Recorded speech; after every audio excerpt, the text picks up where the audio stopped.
Welcome to the Wealth Matters podcast, where investors come together to better understand how to build passive cash flow and create generational wealth without all the confusing mumbo-jumbo. Here's your host and co-author of Amazon #1 bestseller, Alpesh Pamar.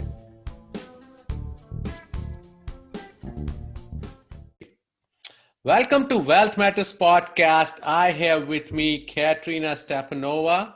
She was born and raised in Moscow, Russia, and immigrated to the US 13 years ago and has lived in New York since. So she's like me, an immigrant. I immigrated to US 19 plus years ago.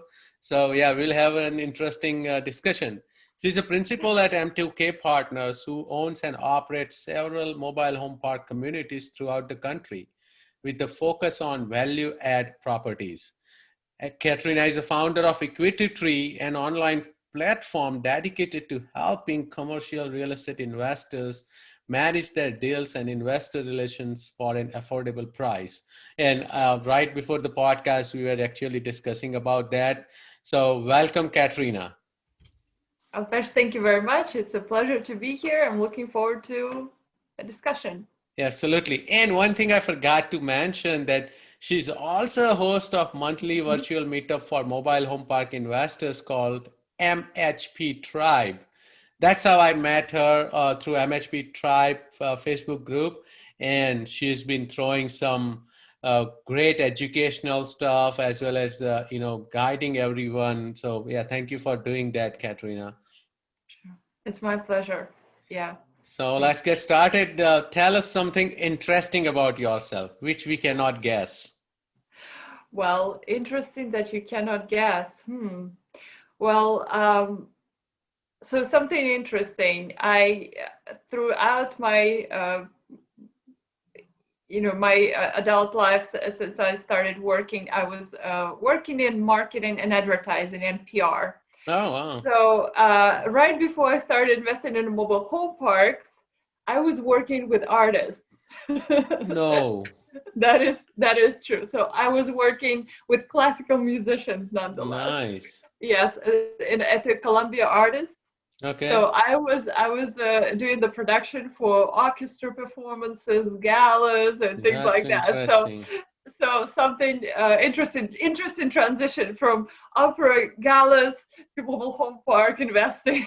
Yeah. So moving from artist to you have to be careful of some con artists. or producing shows to make sure that you are doing orchestra with the tenants, right? Yeah, make sure they follow all the rules. So prepared before it. Exactly. Oh, that's great. So very interesting story. 13 years ago, how did you move from Moscow to US? Was there some particular reason for job or what was it? Well, actually, that was my former husband. He's an opera singer, so he just graduated from the Moscow Conservatory at the class of opera singing. So he thought that it would be a great career move for him to come and try and see if he can sing here in New York City. So we came, just no real invitation. No one was waiting for us. We didn't have friends or family here. Right.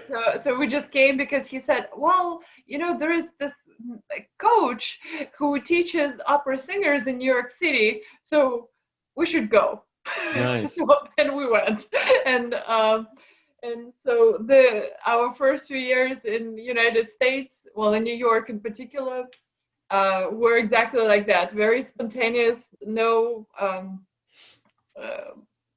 Again, still no family here, and right. No. Well, of course, we made friends as we went, but right, of course. It was an interesting few years. That's interesting. So, how did you then, from opera singing, producing, etc., how did you get into real estate and why? Yes, well, I was looking for something to do on the side, something to be more independent, because even though you're working in such a beautiful settings as working with artists, working at theaters, this is a fantastic opportunity. And at the same time, I always like to have flexibility to do things that um, I'm passionate about, and I always was looking for something that will give me that freedom. And of course, as we all know, passive income gives you that. And uh, since my kind of first property that I owned back in Moscow, which was just an apartment, a very small studio apartment that I owned there, I kind of got a taste of having a rental property, because as we moved, that apartment was rented out, and my mom was our first property manager, so she was Wow, nice. so. And I thought, it's not a bad deal to have a property manager and get yourself some passive income on the side. So And that was, and this is so interesting because almost all my real estate investor guests, they I shouldn't say almost, but 78% or more have always have become an accidental landlord, and that's how they started investing in real estate, and including me. when uh, the when my townhouse price dropped to even dropped by 50% here in California, and we wanted to move to a bigger house, I didn't have choice and rent it out since 2011. So the 3-4 years I just learned. I managed my own property. It was mhm, easier because it was in a nice area, but I learned all about real estate investing. So that's interesting. yeah, just So, life. yeah, yeah. And but so you chose real estate, but why did you, and you had an apartment, small apartment which you rented out. Why did you choose mobile home parks?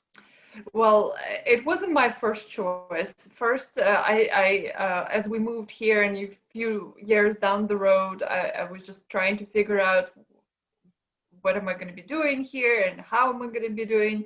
And then, well, I figured, okay, so there is a great opportunity in real estate investing, and there is some such thing as passive investing, and there are also turnkey properties. So I was reading Right. Bigger Pockets, listening podcasts, and my first purchase here after my personal residence was the turnkey property in Yes. in Memphis.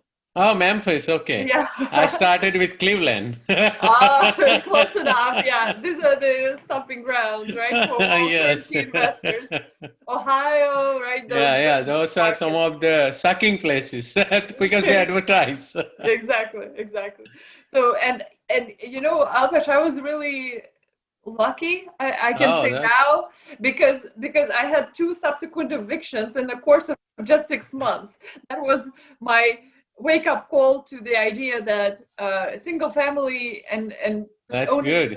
one unit is not a great thing Right. because it's very unsafe. Yeah, So if you're smart. I did five, then I realized that this is not a good idea. Turnkey and all that. I got to do it on my own. well, you see, it was just a very loud wake up call, and I could not ignore it afterwards. I thought, okay, I need to figure something else out. I need to go into multiple units because this is just very Right. unsafe for me. And I started, of course, looking first in multifamily, just apartments, because this is what's known, this is what's out there and most popular, I guess. and Right. and as you know, it's very competitive. It's not Yes. very straightforward, and you have to have a lot of money, which I didn't have, and all these things. So I was studying. I would say that I picked the market. It took me a few months, so I picked the market, and then I was really studying this and underwriting deals, and I was really at it for probably 6 to 8 months, and still nothing materialized. Like there was no good cash flow, nothing that really jumped out. Like, okay, at least it's a possibility. So it Right. was nothing like that. So I thought, okay, I need to go look elsewhere. And then I was listening to podcasts about the mobile home park investing. And I thought, you know what the heck, might as well just give it a Let's shot just try. Yeah. and go learn about this. And as I started learning, and I realized that still a lot of mom and pop owners, like true mom and pop owners, Right. that I at least can relate to them. And I don't come for money. They don't come for money. We can maybe talk just on a very unprofessional, so to speak, level, and just relate to each other. Maybe this path is going to be easier for me. And I could say, uh, people in this industry, this is the biggest reason why I'm in this industry. Um, Owners, park owners, people who own and who mentored me through the process. These are the biggest reasons why I'm in mobile home park investing. I agree. That's a Yeah. great point. I agree. Why I moved into mobile home park last year, I started looking because I just realized that multifamily, everyone wanted to get in multifamily. There are not a lot of mom and pop left anymore. Most of these people are syndicators now, and of course, I'm a syndicator as well. But things started shifting, and then I was looking for the next thing and kept learning about mobile home park since last year and closed my first one this year. But I totally agree about the people aspect of it. Yeah. Oh, and congrats on the Uh, first park. Thank you so much. That's one of Hope the. it's first of many. Oh yeah, yeah. Better hurry up. Yes, yes. There's everyone's now looking at mobile home parks and self Mhm, storage, right? So, mhm, mhm. so Well, yeah. let's talk about, we spoke about collaboration before the podcast, and I know you are a great collaborator, right? Well, Mm, this is why you have MHP Tribe. So how do you, when you talk about, creating or buying mobile home park, creating wealth, how do you build wealth through collaboration? mhm. Well, I think this is just the integral part of wealth building, simply because, as Warren Buffett says, the rule number one: don't lose money. And Yes. so this is one of my things. I have amazing partners, and rule number one: if you don't know something, find someone who knows Right.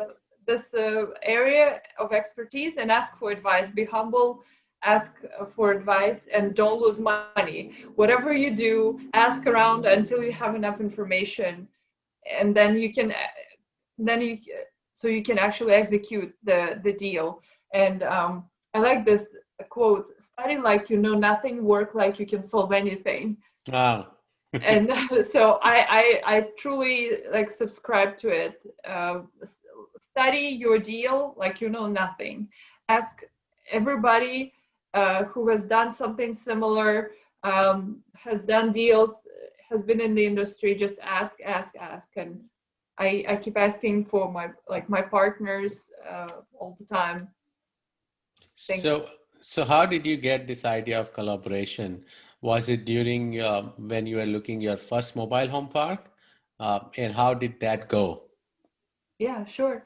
Well, Alpesh, I started looking for partners as I was putting myself out there and sharing in a group of people that was the Mobile Home Park Academy, where I had the Yes. great mentors, Charles Dehart, Kevin Bob. Charles Dehart, like, he's fantastic. He just like held, hand holding and just mentoring my team like forever. Spent hours and hours just helping us out in every possible way.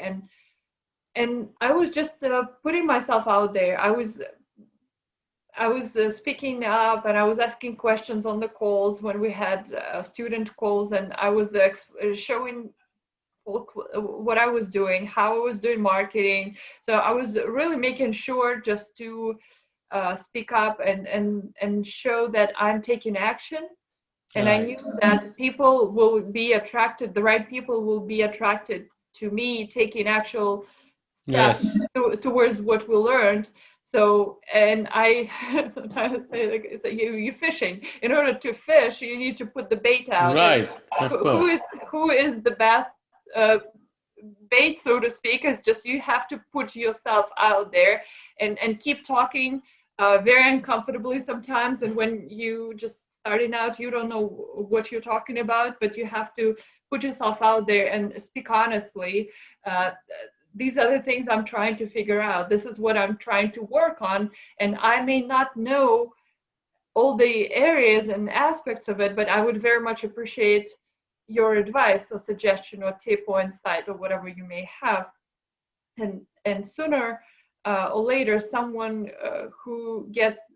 someone who feels the same or on the same path as you are will get attracted to you, so to speak, and Right. and then you can really build your partnership on this foundation. So this is how I found my partners who we still work with 3 years later.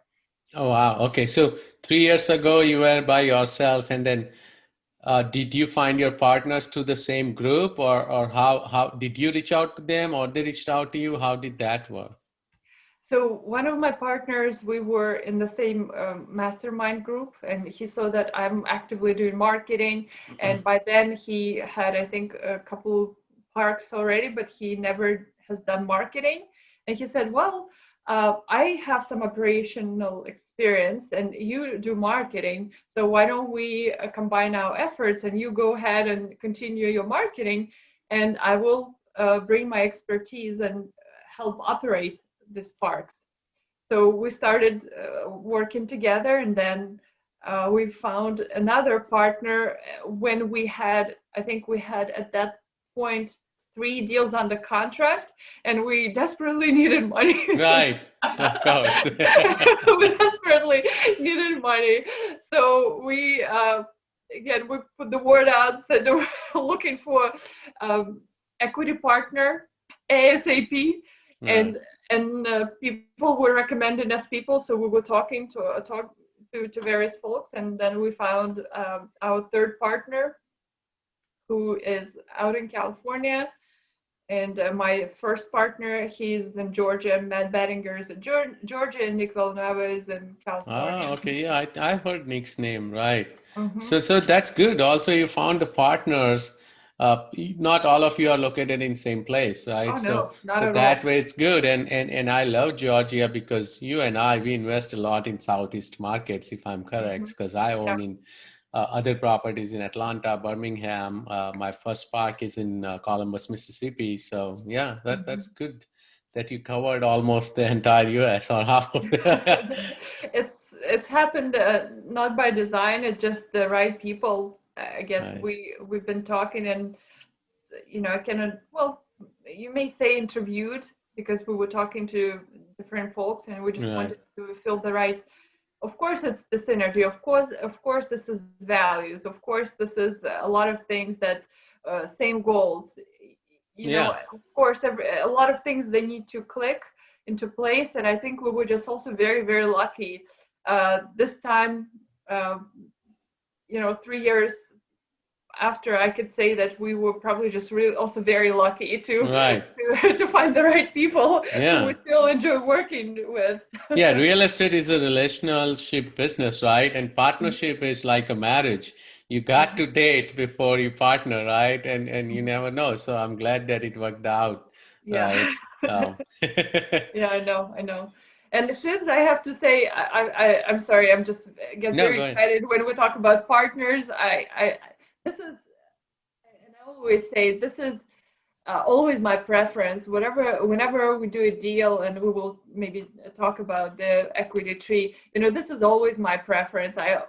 This I just love working with partners. I think this is the best Yeah, because no, we I just bring agree. out it's just bring out all different aspects, and you may not think of something, and your partner just really comes through, and you just think, wow, this is awesome idea. Like, this is I think this is the best. Right. No, I agree. So I have on my IT business, I have a partner in for 10 years now, and we became Wow. so close friends. He was the one who taught me about real estate. Right. So he Oh. was already doing real estate investments, and we even partnered on a couple of real estate deals as well. So it was good to have him by my side from IT as well. And then I'm always looking for solid partners for software, mobile home park business, etc. I think that having the right partner is the key, and someone who complements your skills. Yes, absolutely. No, that's So for collaboration, did you have any? Did it happen organically, or you had a step? You had some steps, or a process you follow to start collaborating with others? I would say it was just getting to know people and just having much um, as much time doing things together. Like first partner, we were in Mastermind together, so really Okay. getting to talk and just to get to know the thought process of your partner, and just again the values and how you conduct your business, things like that. And I would say referrals and recommendations Right. is a good thing to have if you don't know someone and there is a deal that you want to do, and someone recommends you a partner. It's always at least, even if you think maybe we'll just partner up on one deal, but if you can get some sort of recommendation or referral, that's also a really um, good thing to have. So these masterminds, are they virtual mastermind? Well, that was a, you can say, virtual Okay. mastermind. It was just 3 years ago. It Right. was very spontaneous, and it no longer exists. It was just people were, I think, five of us were calling in, I think, on a weekly basis, and Right. Okay. discussing, talking shop, and that was it. And since and that is probably one of the reasons that I don't call it mastermind. I just call it, our weekly call, like MHP Tribe. We have people who own a number of parks, who own zero parks, Zero. Yeah. and we just collaborate, and we just talk about things that we know or would like to know more. We do research together and just discuss topics. I think this is um, just the best thing that we can do. I think showing up for people is one of the best values that you can provide. Right. And one thing I see with you is that you love collaborating a lot as well as sharing, right? So that's another key, right? Because when we say collaborating, a lot of time what happens is that there are some people who just don't have any input. They just sit there and they're just waiting to collect the thoughts, right?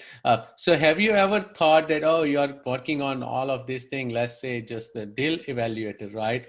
You are Mhm. spending a lot of hours on it, and then you are just sharing with people. Do you feel like, oh, I'm just giving and I'm not getting anything back, or that's part of the collaboration process, so that you are looking for input from others? Well, Alpesh, as we were saying, I'm always fishing. I'm always out there fishing. So in order to effectively fish, you have to spread the bait Yes, yes. very, very thick. I'm laid it thick, and I'm always looking for those great people who will eventually come from those efforts, from those calls. Someone will step up, and someone will do even more and better for the community. And I'm looking for those people. I'm not worried about anyone else. I'm there just to show up every week. This is my commitment to the community. I'm gonna show up. I can only do what I have to do. And if someone wants to join and share and contribute and provide insights, input, this is totally up to them. And people, do it, and this is the most rewarding thing. Got it. No, that's great. So would you be able to share some examples, maybe one or two, of how you were able to land a great deal as well as stay away from a bad deal because of collaboration? Sure. Well, lend a great deal. Well, I would say uh, this is why I really enjoy having my two partners. They're completely different, and one is I would say it just easier gets excited about the deal, and the other one. It's me. So, and the other one completely unattracted to anything but the bottom line. So this is why it's perfect, because I'm somewhere in kind of in the middle. I can see both points, and then maybe just mend the line somewhere, and actually make an offer and take a shot and go after it. But I think that's what kind of kept us away from really bad deals, that we were able to discuss them and look at from different perspectives, and also have patience there with the deal. You have to work on the deal until it's the right one. If it doesn't come through as the right deal, you have to leave it be. And once we were very close to just making a really bad decision. And we were, this is an example of when then having people and having community really helped out big time. This was a deal that was a turnkey deal, our first turnkey deal, and we always used to doing the value add where you could add double the value pretty much. right, Yeah, right. exactly. So this was something different, and guess what? Our investors, they were very unattracted Oh, wow. Okay. to turnkey deal. They said, turnkey? Why would we? No. We want to double our money the way we usually do. Let's go back to what we love doing. Oh, okay. And so this was a predicament. We did not know how to raise money for this deal. And as I was saying, collaboration. And again, I went out and we were asking everybody we knew who, because this is the deal would be right for someone. We just need to find that someone. Right. And again, that a friend of a friend, right? And then came through, and he recommended a partner who was able to take it on. And this is exactly what they did, and they loved, and got it done at the end. But that was a touch and go for a little while. It was pretty scary. So let's talk about your deals then. What's your best deal so far? Best deal. Well, this is, I guess, well, the best deal you would say it's a result, right? When you refi or sell. Yes, refi or sell, then only you can see. Exactly. So we actually just in the process of selling something right now. And this is not the only reason we are selling this property. It was our very first spark, and we purchased it it was kind of the right, it was too good not to do. Let's put it this way. It was just 42 spaces, a little smaller. We would usually prefer much larger, but it's in a really good market in Florida. So we kind of had to do it because it was too good to pass up. But we always knew that we won't be keeping it forever, because again, this is in a Pensacola MSA. We don't really have much stomach for hurricanes and just all this worry. So we always knew that we will just turn it around and we'll sell it. So right now we're actually in the process of selling it. So ask me again in a month and I'll tell you. But can you give us an idea of the purchase price you bought it, and what price are you trying to sell? Just ballpark. Yeah. So we bought it just a year and a half ago. By January, no. By January, it's going to be 2 years. Okay. So about 20 months, 18 to 20. Yeah. $725 was the purchase price. Okay. And it's in the contract, and we're scheduled to close by mid-December for 1.3. Oh wow, that's nice. And did you finance it, or where did you buy cash? No, finance it through the bank. Mm-hmm. Oh, finance it. So for 725, did you go through a local lender? Because I don't think you can get Fannie. I know. No. This was a very hard deal to finance. It's very tough. Very. And we were just so lucky. We found the lender through a broker, and it was so difficult. Yeah, I would not recommend anyone. We were just clueless. Yeah, and then on top of that, when you are out of state, they grill you like anything. My first multifamily, it took me 4 months to close, and it was tough because it was out of state. And even though I have been investing only out of state, they were like, "No, you have never done multifamily." So So And add lesson to it learned. all park-owned homes. And add to it all Oh park-owned. yeah, see that's what I have in my this first mobile home park. So and we bought cash, but hopefully we'll try to refinance. So I'll reach out to you how that would work. Yeah, yeah, Okay, yeah. no, that sounds like a good deal because if you refinanced it, you are doubling or more than doubling the down payment or the investor capital. That's great. Sure. Yeah. What has been your worst deal and what did you learn from it? Or if Well, there is a worst deal?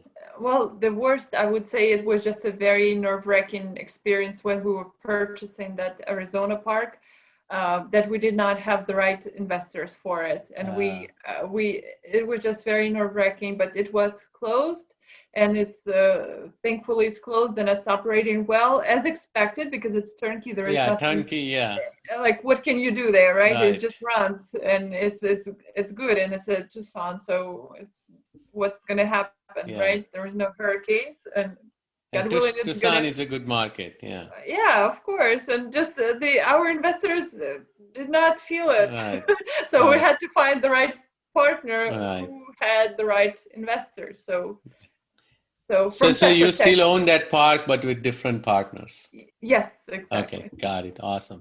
Yeah, let's take a quick break, Katrina. And after the break, I'll ask you the usual question I ask every guest. Sure.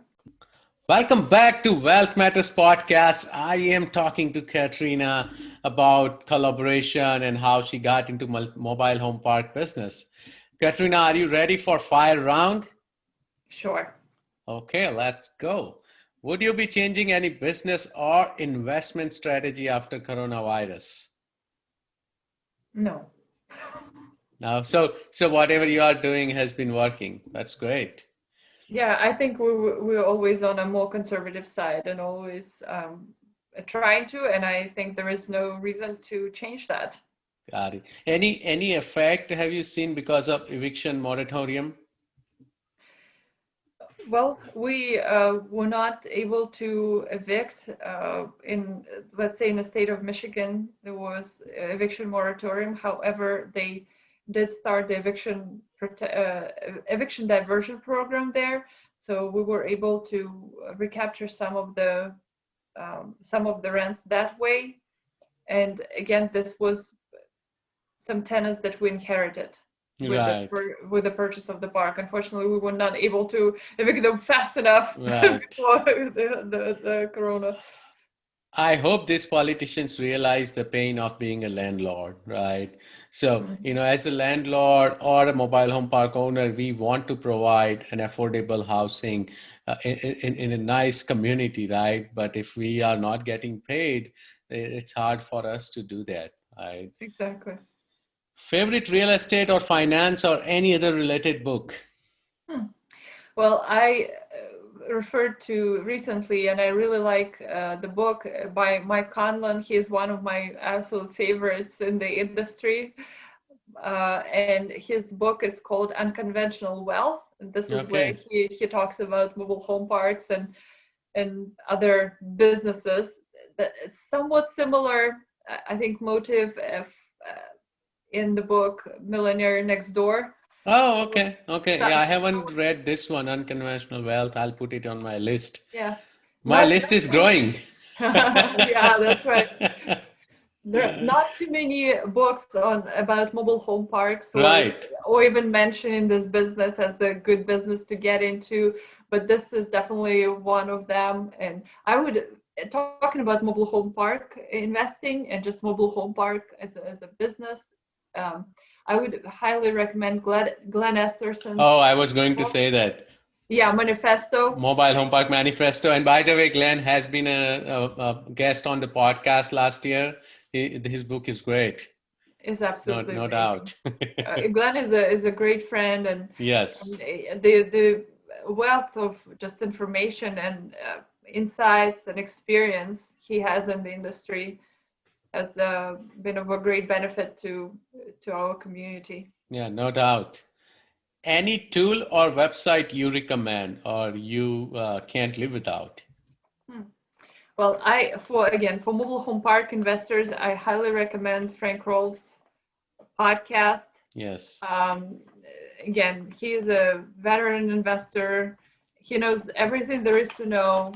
And what I particularly like is just fundamentals work. Stick with what works. Don't get Right. fancy. Yes. Yeah, and I highly recommend that. For and also I highly again recommend SECO conference, the Yes. conference for mobile home park investors, owners, operators, anyone who is interested in that space. This is just a great space to meet people, like-minded individuals, and it's been tremendous for me. I just really enjoy it a lot. I, There is I, nothing like this conference. yeah, I couldn't agree more. This was my first year attending SECO, and Mhm. even though I was only able to attend for a couple of days, but I'm going through the, all the recordings, and yeah, I couldn't agree more. I was hoping it would be, in person. That's what I love. But Yeah. even though I come from IT, because the reason is I work from home all the time, and I do virtual work all the time. That's why I couldn't attend for all the days. But if it was there, I would have flew out there for sure and attended. So hoping Let's next hope next year. year. Yep, next year. Yeah. But otherwise, that's what Spencer Rohn, David Roden, Tom Lackey, this the kind of founders and the Right. people who push SECO forward. They are just fantastic, and they're so generous with their knowledge and information, bringing all these people together. And I say the MHP tribe, our community is but we are the beneficiaries of their knowledge and experience because they come to share the insights with us. Yes. And I cannot thank them enough. They're fantastic. Any advice for beginner investors? Well, come to MHP Tribe. Absolutely. And definitely attend SECO. Okay. You just have to do it. It's a great place to be and great people to meet. Awesome. Absolutely. How do you give back?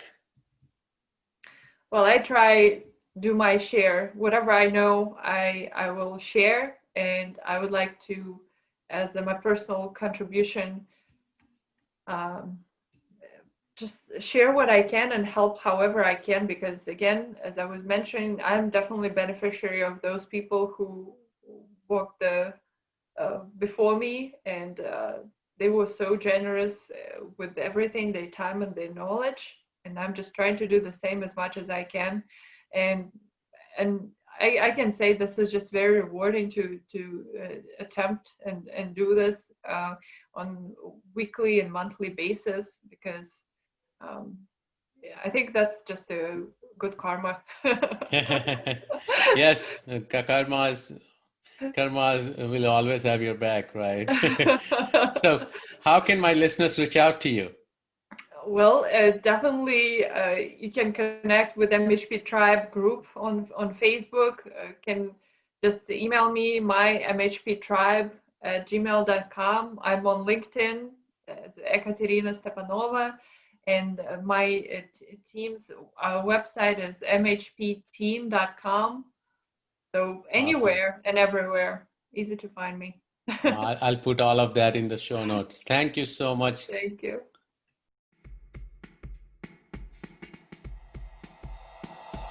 Thanks for listening to the Wealth Matters podcast. If you enjoyed it, please leave us a 5-star rating on iTunes so others can enjoy the show too. Have a great week and happy investing!